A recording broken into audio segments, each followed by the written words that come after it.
Olá pessoal, boa tarde, boa noite, bom dia.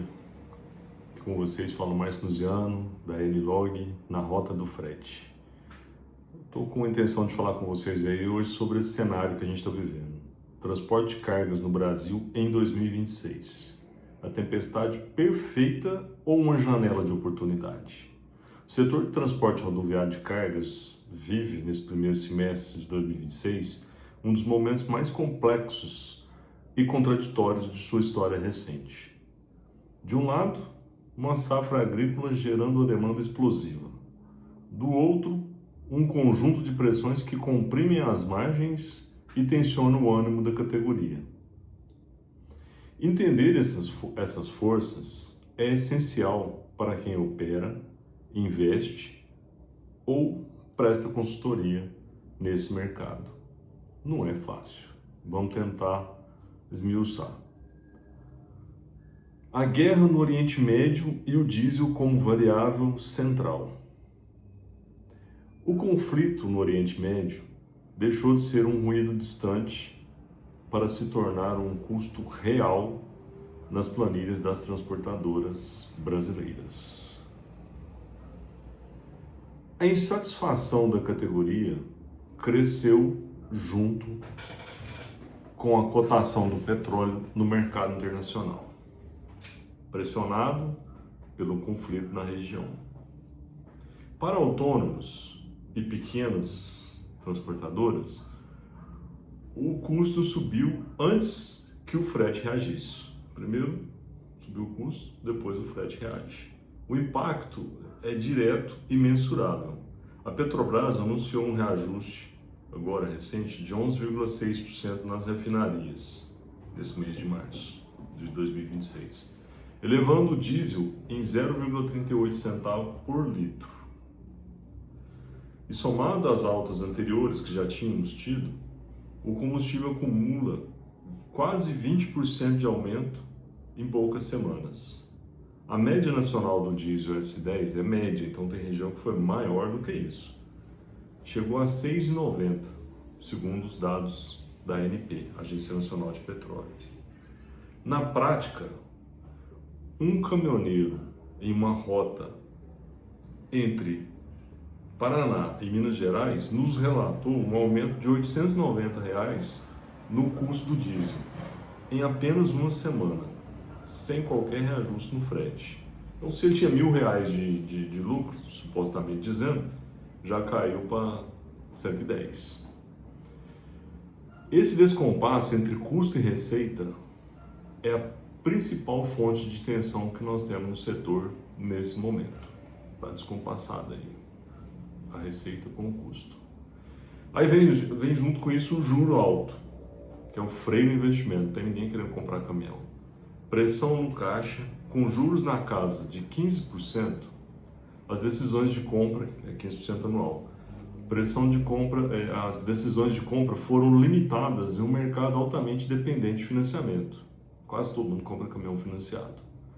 A inflação fora da meta e a desvalorização do real elevaram os custos operacionais, pressionando essas margens. Mais uma pressão em cima da margem.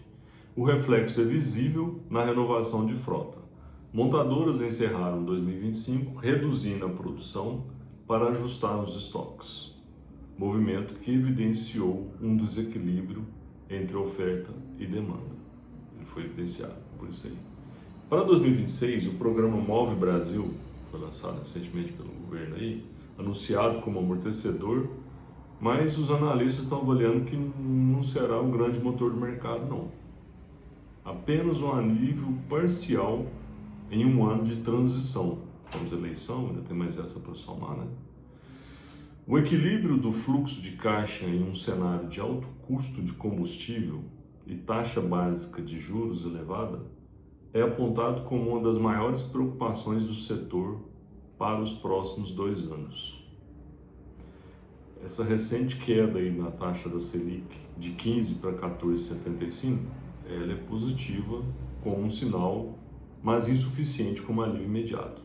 Alguns otimistas dizem que ela cai de 13% até o final do ano. Vamos ver o que acontece. O cenário da super safra. O maior motor de demanda em anos que nós temos, né, como a maior demanda que nós temos vem da safra, e essa sendo uma safra recorde, né, em meio às pressões, há um vetor poderoso operando no sentido contrário. O Brasil projeta a safra recorde de 353 milhões de toneladas no período 2025-2026, plantado em 25, colhido em 26, conforme a estimativa da Conab. O aumento da produção amplia significativamente a demanda por transporte em um momento de custos elevados. O time é crítico. Março é um dos principais períodos de colheita da soja e do milho no Brasil, tornando o escoamento da safra especialmente sensível a qualquer perturbação logística. Mais volume de carga, infraestrutura limitada, custo em alta, forma uma equação que empurra os fretes todos para cima. Pressão por aumento de frete. Aí do outro lado a gente tem o governo, com a mão dele, intervencionista, com a tabela de frete mínimo. Traz uma segurança jurídica, mas uma complexidade operacional.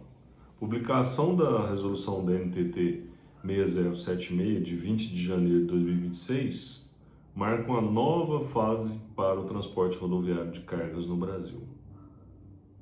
Mais do que um reajuste de valores, a norma refinou a metodologia de cálculo, o que traz segurança ao transportador, mas exige maior rigor na gestão. A nova tabela trouxe um reajuste superior a 3% e ajustes na metodologia de cálculo dos valores mínimos. Como a medida passou a valer apenas na segunda quinzena de janeiro, seu impacto real ainda foi parcial nesse primeiro mês, mas deve seguir pressionando o preço dos fretes ao longo do ano de 2026. Para quem descumpre, um erro no enquadramento do tipo de carga ou na contagem dos eixos pode resultar em prejuízos financeiros e multas pesadas. Saiu aí conversa até de caçar a autorização da empresa para operar. Complicado, hein? O momento exige assessoria especializada e contratos formalizados. Tem que se precaver ali, que a questão jurídica começa a pegar pesado. Hoje dá para fazer tudo pela internet, com uso de inteligência artificial, está bem mais fácil do governo fiscalizar. O clima da categoria, ameaça real de paralisação. Toda essa combinação de fatores gerou um ambiente de tensão que chegou às estradas. Uma assembleia realizada no Porto de Santos no último dia 16 de março reuniu lideranças nacionais e deliberou pela paralisação voluntária. A estratégia é que caminhoneiros parem de aceitar cargas sem necessariamente bloquear rodovias. Se a adesão crescer, a distribuição desacelera e o impacto aparece primeiro nas cadeias mais sensíveis, como combustíveis e alimentos. A pauta formal inclui, além do preço do diesel, o fim dos fretes praticados abaixo do piso mínimo estabelecido por lei. Ou seja, a tabela da NTT existe, mas ainda há resistência no mercado para cumpri-la. E isso é a parte do problema, né? Não está fácil. O que nós podemos esperar no curto prazo? O que pode vir nos próximos 3, 4, 5 meses aí? O setor navega entre dois vetores opostos: demanda aquecida pela super safra de um lado e custo operacional em alta do outro.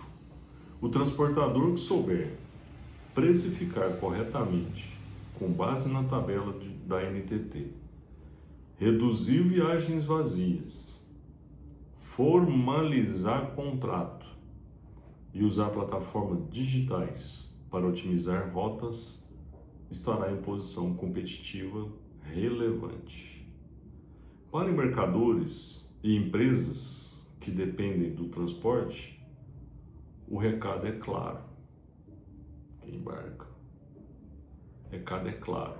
Ampliar a base de motorista e aumentar a concorrência pode ser uma forma de equilibrar preço e prazo sem inviabilizar a operação. Mas a tendência é de maior pressão regulatória sobre quem insistir em descumprir o piso. Falei aqui, saiu notícia aí que o governo está querendo até bloquear a transportadora que emite CTE com valor abaixo do mínimo, né? O setor de cargas em 2026 não é para quem opera no improviso, é para quem tem informação, estratégia e gestão. Portanto, pessoal, vamos cada um analisar a nossa situação individual aí, o transportador autônomo, o embarcador, o transportador, né? Nós temos um momento de alta demanda, muita gente querendo trabalhar, né? Muito transportador querendo trabalhar. Do outro lado, você tem os transportadores também numa crise de motorista que não foi comentado aqui, né? Não foi muito o foco nosso hoje, mas o setor está passando por uma crise de reposição de motorista.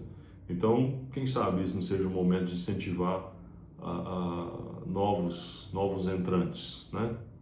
Vamos com fé em 2026. Eu proponho fazer esses vídeos com maior frequência, né? Trazer mais informação para os envolvidos no setor. Ok?